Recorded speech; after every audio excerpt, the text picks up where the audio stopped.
Right now, across the internet, there are these highly influential content creators. I mean, people with hundreds of thousands, sometimes millions of followers. Yep. Massive audience. Huge audiences. And their entire public identity is built around reading. Right. But here is the central paradox, the catch that just completely blew my mind when we started looking into this for today's deep dive. It is quite the paradox. They post these staggering annual reading goals, right? Yeah. Claiming to read like 150, sometimes up to 200 books in a single calendar year. Which is just a massive volume of text. Exactly. But they are openly and publicly bragging about actively avoiding the actual words on the page. It's a really remarkable phenomenon when you step back and look at it.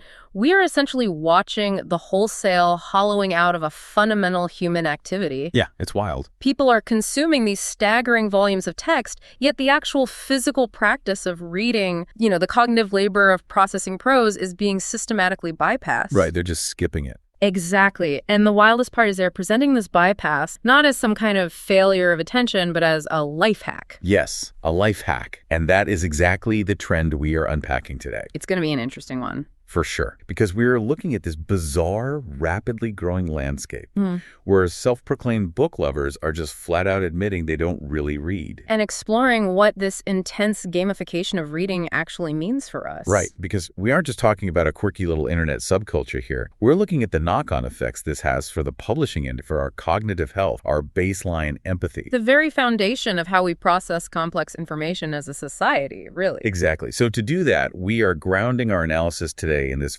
fiercely articulate video transcript. It's from a creator and an independent novel editor named Kristen. Right. She runs the channel Nonsense Free Kristen. Yep. And the video is literally titled Book Talk Liars You Don't Actually Read, which is just, such a good hook. It really is. And it serves as a core piece of this broader series she does called Project 2004. Right. Where she specifically investigates the collapsing attention span, I guess we might call cognitive Which sounds intense, but it is so necessary right now because her perspective is crucial here. She isn't just a casual observer, No, she's an editor for independent authors. Exactly. She works directly with people who spend years agonizing over sentence structure, pacing, narrative arcs. So when she sees an entire online ecosystem emerge that fundamentally misunderstands what a book even is, she has a very specific vested interest in diagnosing the problem. Yeah, she's basically watching the product she helps build get fed into a wood chipper. That is an incredibly apt way to describe the mechanics of what these alleged super readers are doing. It's brutal. It is. Kristen details the specific behaviors they casually admit to on camera to their massive audiences. They talk about skipping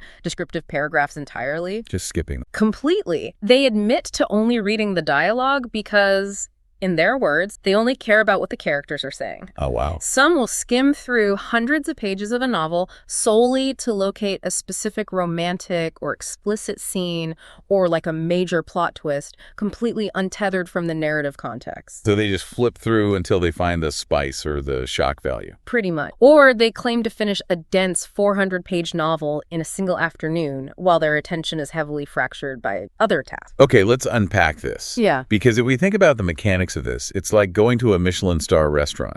Okay, I like this analogy. Right. You go to this amazing restaurant and you ask the chef to just blend the entire meal into a smoothie. Oh, gross. Yeah. And then you just chug it, and then you go online and brag that you experienced fine dining.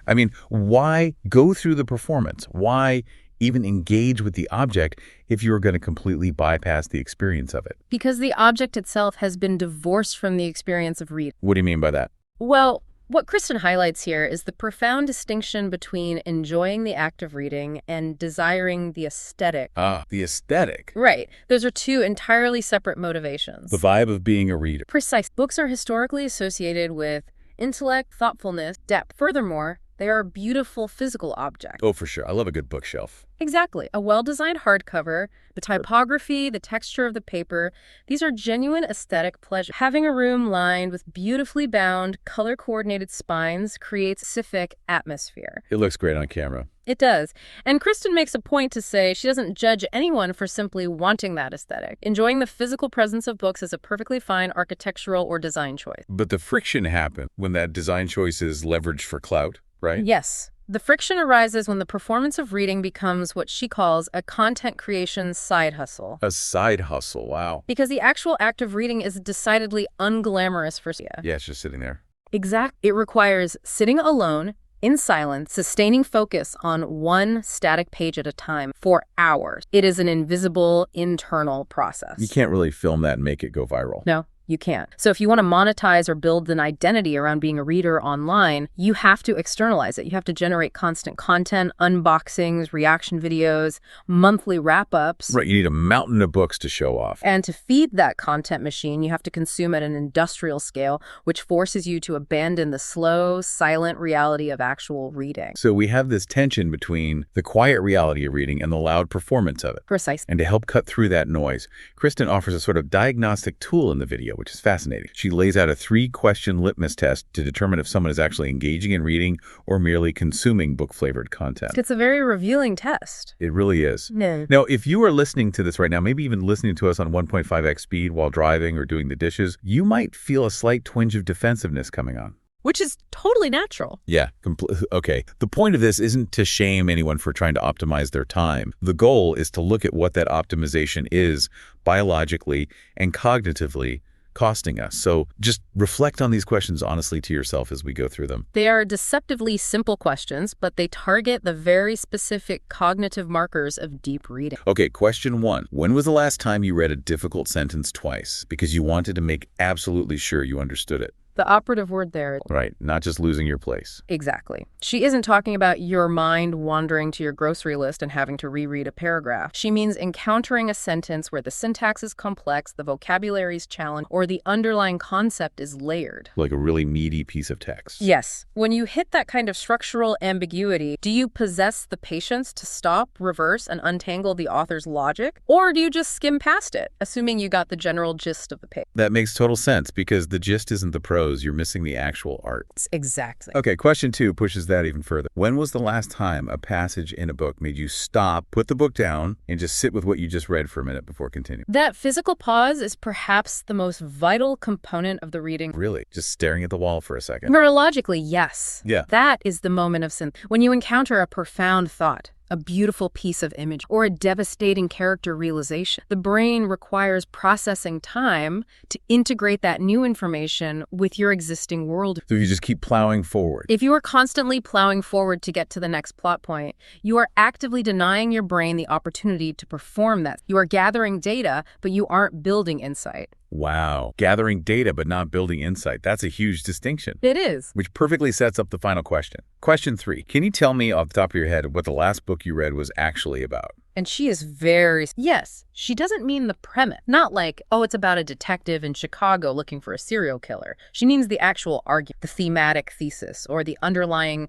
emotional arc of the book. Right. If you ask someone what a book is about, and all they can give you is the dust jacket summary or a recitation of the plot mechanic, they haven't synthesized the work. They just memorize the Wikipedia list. Essentially. And Kristen notes that if these questions cause discomfort, you are far from alone. But that discomfort is an essential diagnostic signal. Yeah, we have to look at why that discomfort is there. Exactly. If people are systematically failing this test, if they are rushing through texts, skipping difficult syntax, entirely bypassing the pause for synthesis, and proving incapable of recalling the thematic core of a book they quote-unquote read days. Then there's a bigger problem. We have to look beyond individual failing. We have to look at the environmental architect. Right. Because human beings don't just wake up one morning and universally decide to start treating a leisure activity like a frantic, joyless chore. There has to be a mechanism driving this behavior. When you see a mass behavioral shift of this magnitude, you look for the systemic incentive. And in this case, the incentive structure is explicitly tied to the gamification. This brings us right into the architecture of the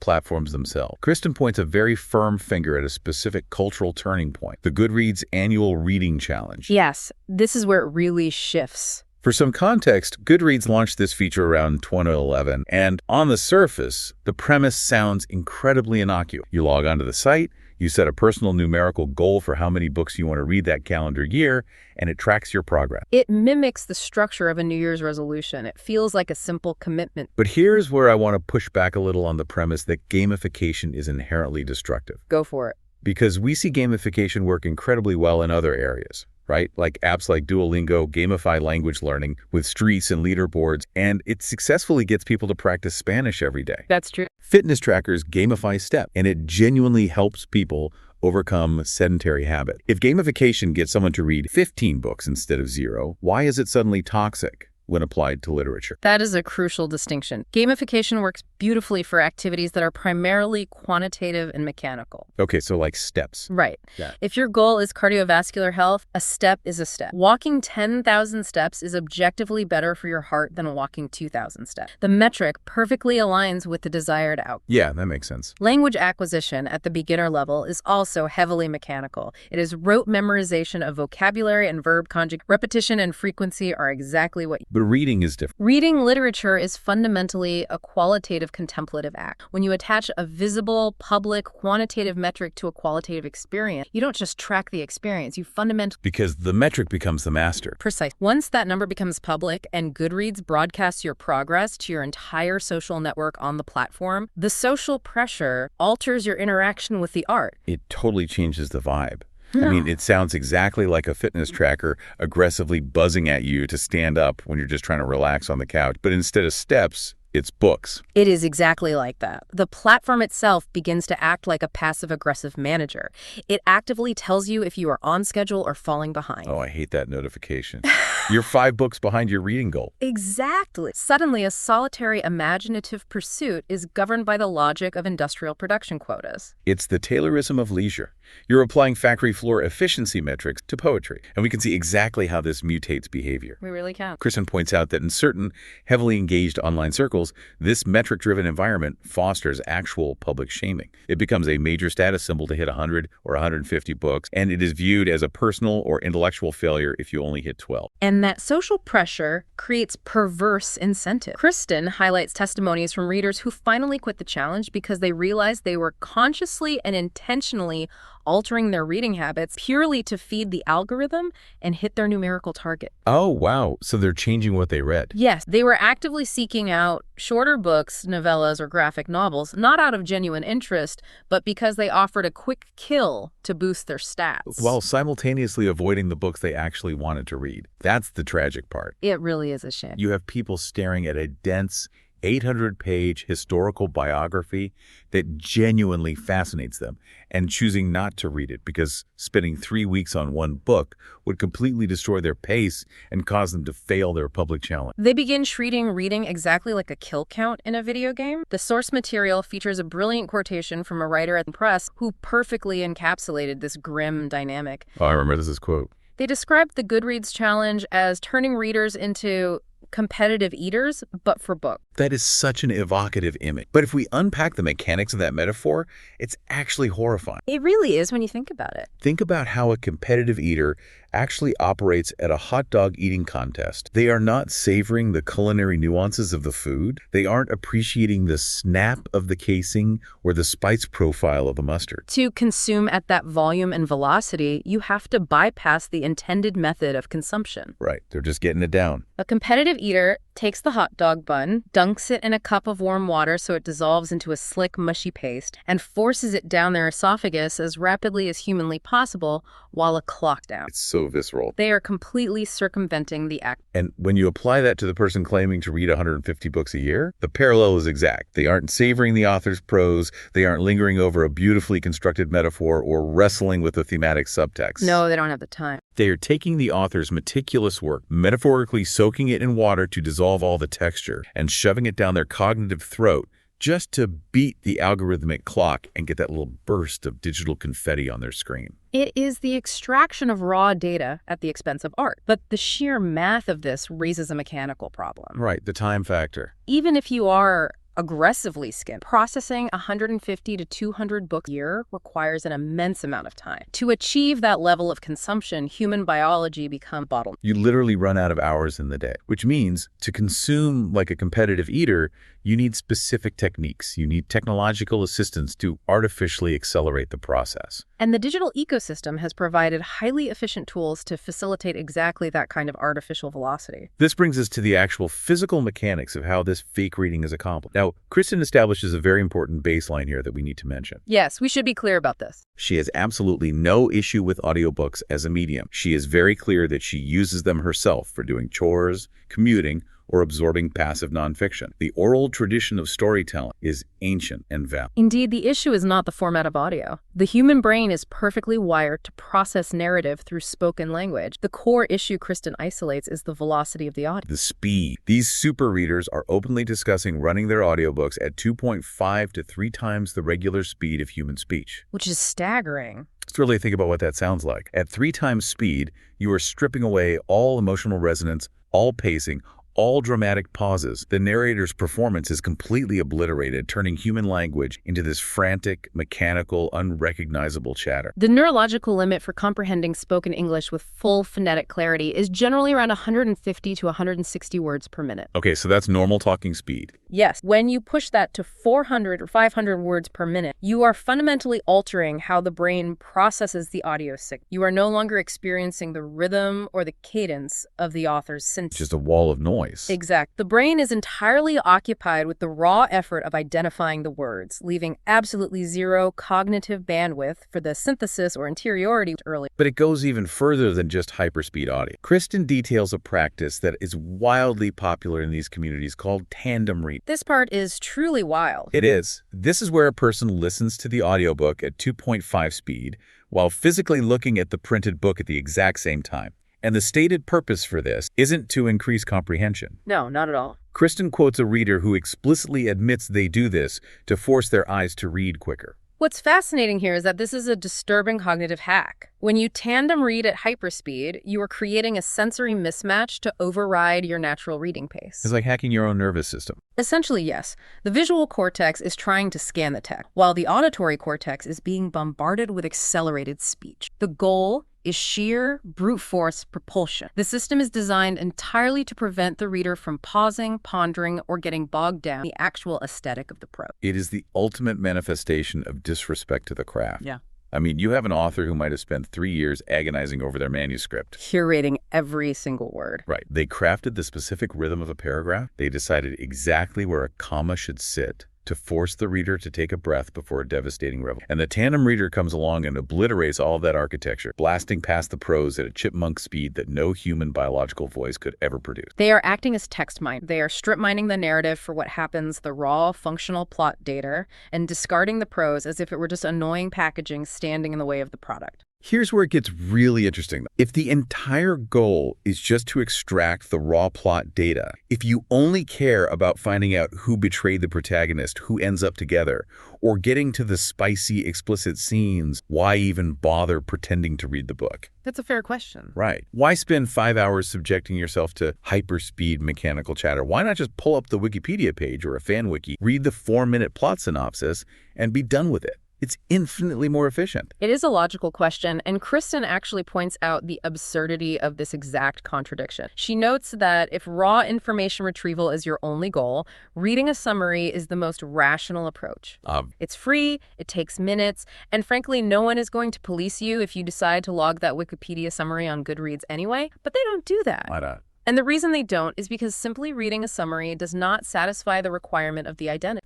The identity. Because you can't film a hyper-emotional TikTok reaction video crying about a plot twist if you openly admit you just read the Wikipedia summary. The performance requires the illusion of the journey. Exactly. To maintain their status within these online community, they must maintain the illusion that they have consumed the object. And Kristen points out that this behavior is heavily concentrated in very specific subcultures. Which one? She specifically calls out corners of book talk, the massive communities surrounding romance and dark romance, and the colossal fandoms attached to mega fantasy authors like Sarah J. Maas. And we need to contextualize the scale of those communities for anyone who isn't on Book Talk. We aren't talking about a niche message board here. Sarah J. Maas sells tens of millions of books, and the algorithmic engine driving those sales is this exact TikTok ecosystem. It's a massive industry driver. And Kristen notes that within these massive spaces, creators will openly, casually boast about skimming everything that happens between the spice. Yes, they are very open about it.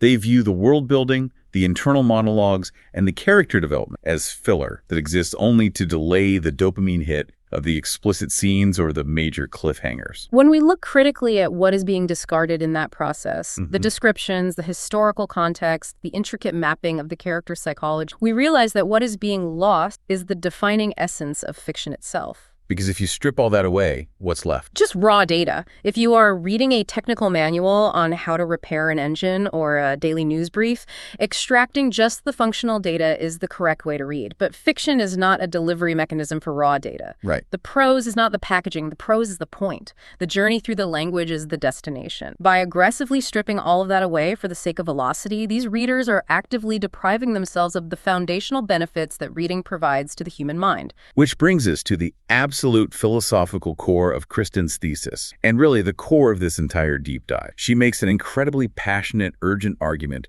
that reading is not just a quirky hobby for introverts. No, she elevates it far beyond that. She doesn't view it as a mere leisure activity. She categorizes reading as a vital survival skill. And looking at the cognitive science, she is not being hyperbolic. When we engage in slow, demanding, sustained reading, we are actively constructing and maintaining vital cognitive scaffolding. Scaffolding that we actually need to function. Exact. The source breaks this down into 4 specific capacities or pillars that are built by. If we examine them, the catastrophic stakes of this fake reading trend become glaringly obvious. Let's flow through these capacities, starting with the first pillar, the ability to follow long arguments. This is the bedrock of intellectual maturity. When you read a dense, long-form piece of writing, whether it's a nonfiction essay or a complex novel, you are training your working memory to track a premise across tens or hundreds. Because the real world is complicated. Exactly. The reality is that complex truths about how the world actually functions, how history unfolds, or how macroeconomic systems operate do not fit into a 280-character tweet. They cannot be adequately explained in a tightly edited, fast-paced, 3-minute video. They require space to breathe. They require pages of initial setup,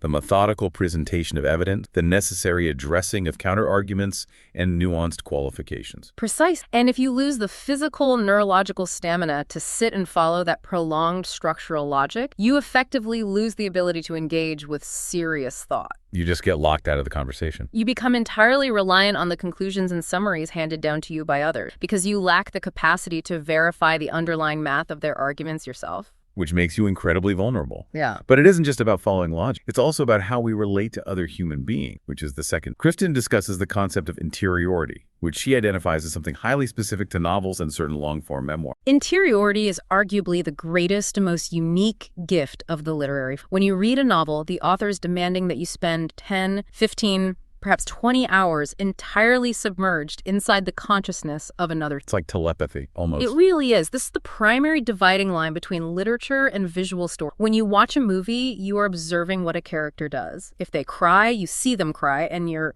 mirror neurons might fire, but you are still an external observer. You're watching from the outside. A book, however, forces you to experience exactly how a character thinks and processes the world leading up to. And why does Kristen categorize that specific experience of interiority as a survival? Because it is the ultimate training ground for cognitive empathy and theory of mind. It teaches you, on a fundamental neurological level, that other minds exist independently of your own. Right. It forces you out of your own head. Exactly. It teaches you that other people process reality through entirely different frameworks. And most importantly, it demonstrates that you can profoundly disagree with someone's choice while still understanding their internal logic and taking their. Which is so rare these days. Kristen rightly points out that this capacity for sustained is precisely what the architecture of the modern internet is Because the internet trains us to do the exact opposite. If we encounter a perspective that causes friction, we don't sit with it. We swipe away, we block, we mute, we dunk on them in the comments. We can dismiss another human being in under 3 seconds. We never have to sit in the discomfort of their. And when you lose the patience for interiority, you also begin to lose your sensitivity to the nuances of language itself. This brings us to the third capacity, pattern recognition, or what Kristen calls developing a calibrator. Like a calibrator for deception. Essentially, yeah. When you have spent years immersed in thoughtful, well-crafted writing, your brain develops an innate sensitivity to linguistic pattern. You begin to instinctively feel the rhythm of genuine inquiry versus the rhythm of manipulation. So you can tell when someone is trying to play you. Exactly. You can literally sense when a piece of writing is striking a false note. It's like a musician who can instantly hear when an instrument is slightly out of tune, even if they aren't actively trying to analyze. Physically great. That's a perfect comparison. So when someone with a well-developed calibrator listens to a politician's speech, they can immediately recognize when the rhetoric is relying on emotional sleight of hand or circular logic rather than actual substance. Exactly. They can tell when an advertisement is loading the deck. They can spot when a journalist is intentionally burying the lead or framing a question dishonestly to force answer. It's like having a superpower. It is. Kristen also points out a very modern manifestation, the ability to recognize when someone on the internet is performing certain. Oh, the performed certainty. This is rampant, right? People speaking with absolute unwavering aggressive authority on complex geopolitical conflicts or viral epidemiology that they literally just learned about 20 minutes ago via a TikTok summary. And if you have bypassed the hard work of deep reading, if you have ruined your calibrator by exclusively consuming hyperspeed, synthesized content, you are incredibly vulnerable to that performed certainty. Because you can't tell the difference between real expertise and content. Exactly. You won't hear the false notes of manipulation because your brain hasn't been trained on the genuine melody of authentic, nuanced thought. Which leads perfectly into the final capacity, the fourth pillar, the ability to train your own thinking. If we don't form our own opinions through deep reading, what actually happens? To form opinions that are genuinely yours simply because you did the work to engage with the material. There is a profound difference between an earned opinion and an inherited. An inherited opinion. I like. When you slowly read a complete book, grapple with its arguments, and eventually arrive at a conclusion, that opinion has structural integrity. You earned it. You saw the context. You weighed the author's complete thought process against your own experiences, and you formulated a response. You put in the reps. Yes. Because you built that opinion from the ground up, you can defend it, you can refine it. And crucially, you have the intellectual flexibility to change your mind about it later when presented with new evidence. So what does it look like when someone bypasses that process, when they rely on what you called inherited opinions? It's very fragile. The source mentions a specific internet trope to illustrate this. The Ben Shapiro owns stupid college student video. How does that fit into this pillar? The source utilizes that specific cultural trope to brilliantly illustrate the catastrophic fragility of unearned opinion. Kristen's analysis is that the student in those confrontational videos often crumbles under pressure, not necessarily because their underlying core values are inherently wrong, but because their specific arguments are entirely inherent. They didn't build the argument themselves. Exactly. They are effectively programmed. They picked up a sociopolitical viewpoint from a curated social media feed, a catchy, bite-sized snippet that someone else cynically packaged for them, deliberately omitting all the complex historical or economic context. They memorized the bumper sticker slogan, but they have absolutely no idea how the engine of the car actually works. Precise. Because they never formed their own opinion through deep, sustained engagement with the foundational ideas, their intellectual structure is hollow. It's a house of cards. Exactly. The moment those inherited, programmed opinions are subjected to even basic rhetorical pressure or Socratic questioning by a skilled debater, they instantly evaporate. They have no foundation to fall back on. Okay, when we step back and look at this complete picture, losing your cognitive empathy, losing your working memory for complex arguments, breaking your language calibrator, and becoming entirely reliant on fragile, inherited opinion. That is an absolute disaster for an individual. It is a severe cognitive deficit. But what happens when we scale this up? What happens when millions of people, an entire generation, simultaneously lose these capacities? That is the terrifying pivot from individual tragedy to societal fallout. We have to expand our scope beyond the individual scrolling on their phone and look at the macro level consequence. Right, the big picture. Because, as Kristen points out with chilling clarity, those consequences are not a hypothetical future scenario. They're already actively reshaping our... The statistics she drops in this section of the video are genuinely jarring. She points out that we are currently living in a society where a highly meaningful percentage of college graduates literally cannot navigate their way through a single novel. It's a shocking... And she is very careful to specify that this isn't just an issue at struggling or underfunded schools. She cites reports from educators at elite Ivy League tier universities who are sounding the alarm that their best, most supposedly accomplished students cannot read full-length books anymore. They just hit a wall. They literally lack the sustained attention span to get through a single chapter of a foundational text. Which represents a catastrophic failure of the educational base. And you can see the immediate visceral ripple effects of this cognitive decline altering major industries. Look at how the publishing industry itself is reacting. Right. If you are a publishing house and your entire economic model relies on selling books, how do you survive when your primary target audience is losing the biological capacity to read them? You adapt the product to fit the diminished capacity of the consumer. It is a grim economic feedback. So they dumb it down. Kristen points out that the publishing, driven by the algorithms of platforms like TikTok, is actively shortening. Editors are being pressured to simplify sentence structures, removing complex syntax, and demanding highly linear, frictionless prose. Frictionless prose. That sounds so sterile. They are essentially writing and editing adult fiction to match a sixth-grade reading comp. She explicitly mentions that a massive swath of modern adult genre fiction now reads exactly like young adult fiction from a decade ago, just with the addition of explicit spice or severe content warning to justify the adult categorization. The actual prose complexity is identical. It is the systemic infantilization of literature. If the audience algorithms indicate that readers will abandon a book if they encounter pages of world building without a dopamine hit, the industry will simply stop producing complex world building fiction. You just follow the money. The product inevitably downgrades to match the degraded attention span of the market. But the fallout isn't contained to what's on the shelf at the bookstore. The consequences bleed directly into the real world. Let's look at the political implications of a society that can no longer read. The political consequences are perhaps the most immediate and volatile. If you have an electorate that has systematically lost the cognitive stamina to follow a long, nuanced argument, which was our first cognitive pillar, they are fundamentally incapable of engaging with actual policy. They can't follow the thread. They cannot think through secondary or tertiary macroeconomic knock-on effect of the legislation they suppose. They can only process what Kristen accurately terms vibes. Exact. Vibes, aesthetics, and tribal signifier. And political operatives are highly attuned to this shit. Oh, they definitely know. They recognize that delivering a thoughtful, heavily researched, hour-long debate on fiscal policy is a complete waste of capital if the audience literally lacks the working memory to process. So what do they do instead? Consequently, political communication devolved. Politicians abandon complex speeches and long-form debate, opting entirely for aggressive, easily clippable sound bites designed purely to deliver a tribal dopamine. It's all about the clip now. The entire political discourse becomes a performance of scoring, entirely divorced from the reality of... We're replacing statesmanship with hyperspeed content creation, Right. And then there is the economic threat. The way Kristen connects this to artificial intelligence genuinely gave me pause. It is a vital and incredibly urgent connection. We are rapidly entering an era where artificial intelligence is becoming highly competent at executing shallow, repetitive, data extraction tasks. Right, like ChatGPT can summarize a doc in seconds. Exactly. AI can instantly summarize vast amounts of text, it can generate basic, functional copy, and it can process information at an inhuman speed. Wait, if AI's entire utility is summarizing text and extracting data quickly, and humans are actively training themselves to do exactly that by skimming audiobooks at 3x speed, Yeah.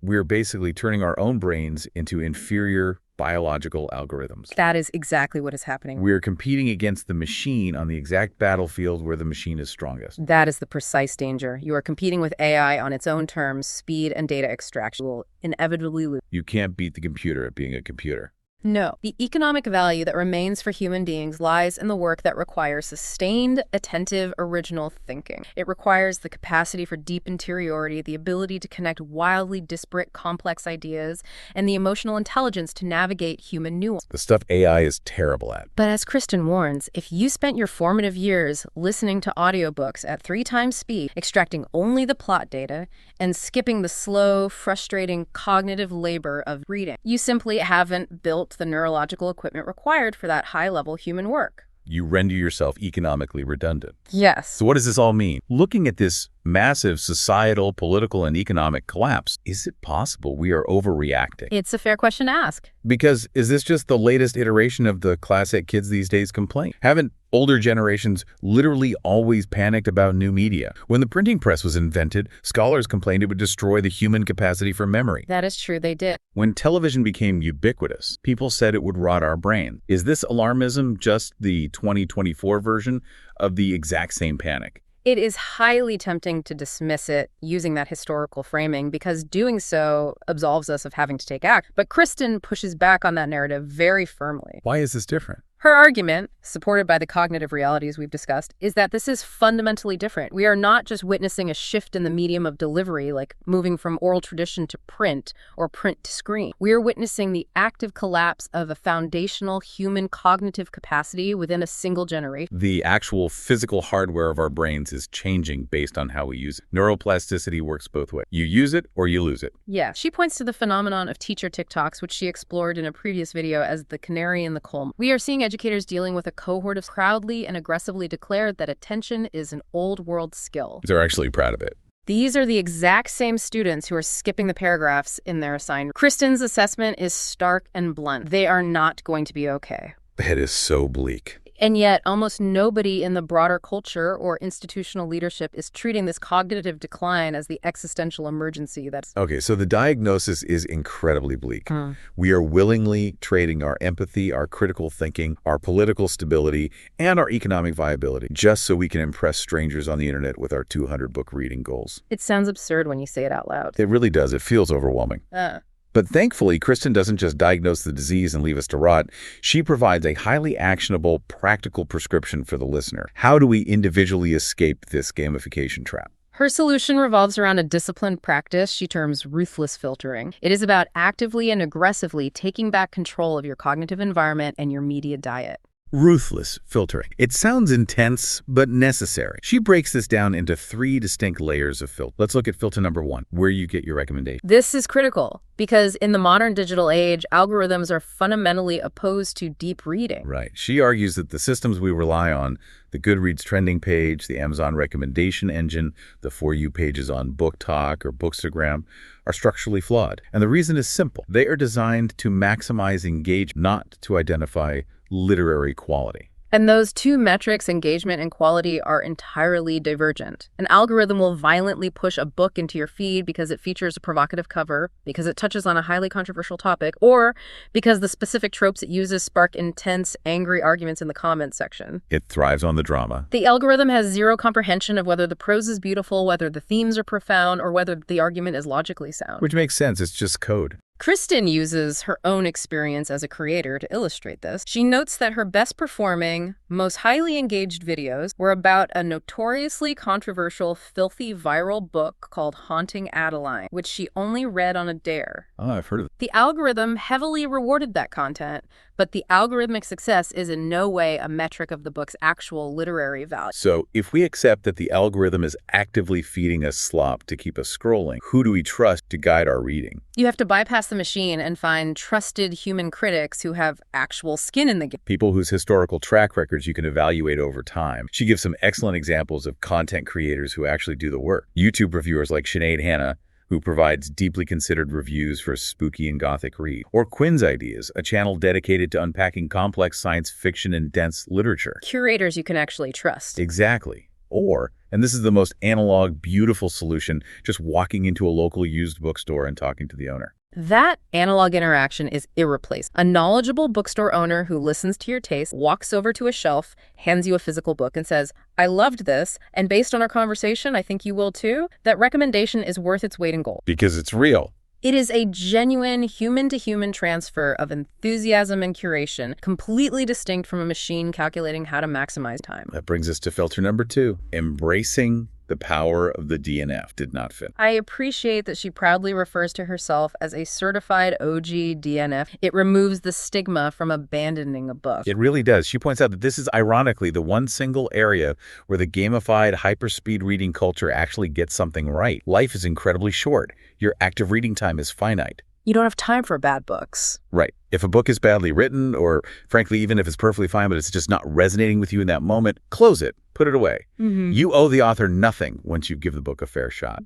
And she draws a very sharp, crucial ethical distinction here, putting a book down. Earning your sustained attention is a strategy of honest curation. It respects the value of your own time. Right, that's just being honest. What is entirely fraudulent, however, is taking that exact same book you aren't in, cranking the audiobook speed to 3x just to power through the plot mechanics, and then publicly claiming you read it for internet. One is a healthy boundary, the other is a performative lie. Exact. It is a lie told to maintain the aesthetic identity of the reader.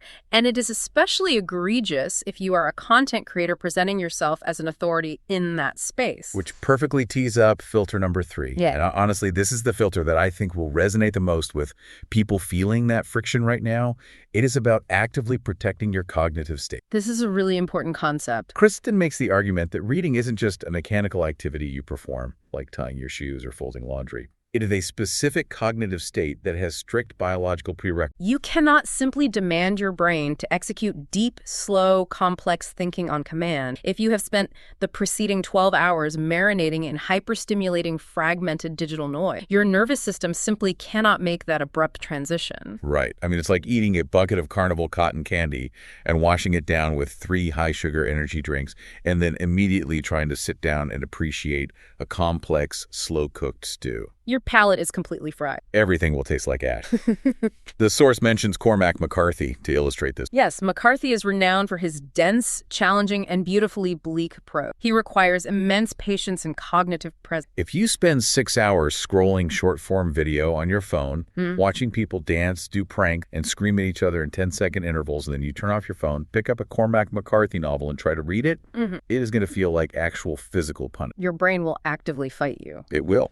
Absolutely. Because you have physically trained your neurological pathways to expect and demand a sharp hit of dopamine every 9 seconds. No book, no matter how brilliantly structured or emotionally profound, can possibly compete with that artificial frequency of chemical reward. It's just not a fair fight. If you are sitting there finding that reading is becoming impossibly difficult, Kristen's vital warning is that it might not be the book's fault, and it might not be a failure of your intellect. It is the media diet surrounding the book. The environment you've created. Shifting into the cognitive state required for takes massive energy. You have to ruthlessly filter what types of content are allowed to enter your brain during the day to preserve the baseline dopamine levels required to enjoy a slow activity. But this philosophy of filtering, it isn't just an internal solitary process for the individual reader. For creators, for public thinkers, for anyone who puts ideas out into the digital world, filtering must also apply outwardly to the communities they build around their work. This is where Kristen applies her philosophy of ruthless filtering to the messy reality of the internet, specifically in how she governs her own digital space comment. Let's look at how she defends the disc. Kristen maintains a notoriously strict zero-tolerance comment policy on her articles and her YouTube community posts, and she doesn't do it quiet. She enforces it highly publicly. She does indeed. If an individual leaves a comment that makes it glaringly obvious they only read the headline before reacting, she will publicly correct them. She calls them out. If it is clear they skim the first 2 paragraphs and then rush to the comment section to type out an emotional reaction to an argument she didn't even make, she will call them out in front of the entire community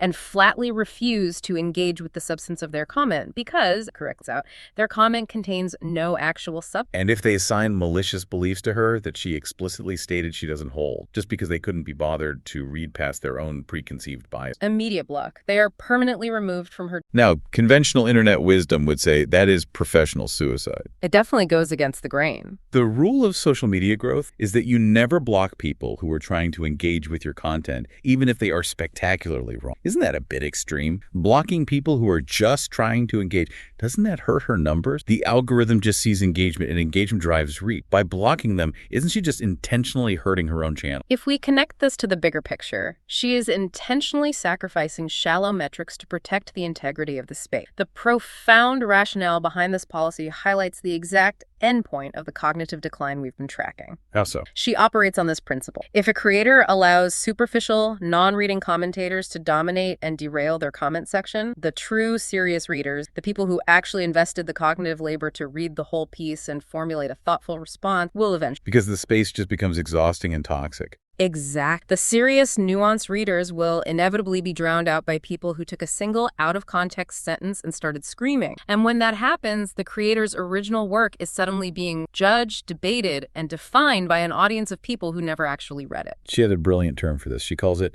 creating a phantom version of the work. Yes. The conversation taking place in the public square is no longer about the actual article, the actual video, or the actual book. It mutates into a bizarre collective fan fiction constructed entirely by people who are just reacting to each other's uninformed, visceral reactions. It's a game of telephone, but everyone is angry. Kristen correctly identifies this dynamic as misinformation of the highest order. Wow. If you don't aggressively filter out the noise, you are actively allowing the destruction of your own work's meaning. You are letting people who didn't read the book write the summary of the book. It is a necessary, albeit aggressive, defense mechanism. The internet operates on the false democratic assumption that everyone with a smartphone and a Wi-Fi connection is automatically entitled to a platform and worth. Which just isn't true.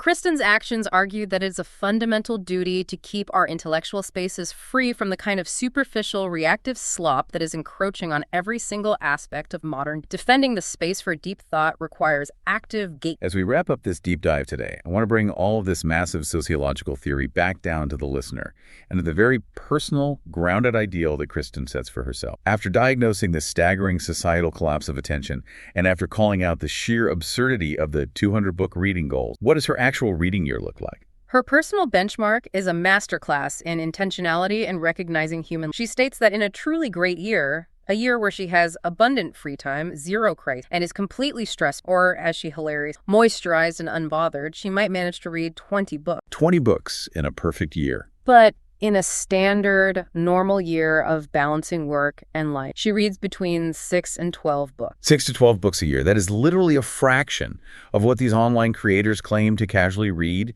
in a single month. But the difference, the critical variable, is the depth of the encounter. 6 to 12 books, read methodically, carefully, sitting in silence with the text, wrestling with the author's argument, taking the time to experience the deep interiority of the characters. It changes everything. That practice will cognitively, intellectually, and emotionally outperform 150 books skimmed at 3x speed every single time. Because you actually retain them. You experience the emotional highs and the devastating lows with the intensity the author intended. And because you did the work, you can actually articulate why a book moved you or why you fundamentally disagreed with it. She mentions that she is looking forward to taking her time with Cormac McCarthy's incredibly challenging novel, Blood Meridian, as part of a self-paced MFA project. Taking her time with it. She emphasizes that she would vastly prefer to read that one dense, difficult, brilliant book slowly over the course of several, rather than consume 50 disposable books that completely forget. And for anyone listening who feels that their attention span has already atrophied and who wants to start rebuilding it, she offers a great starting point. Yes, a very practical step. She actually put together and published a print edition of Western short stories called Black Market Fiction. It's shorter fiction, explicitly printed on actual physical paper,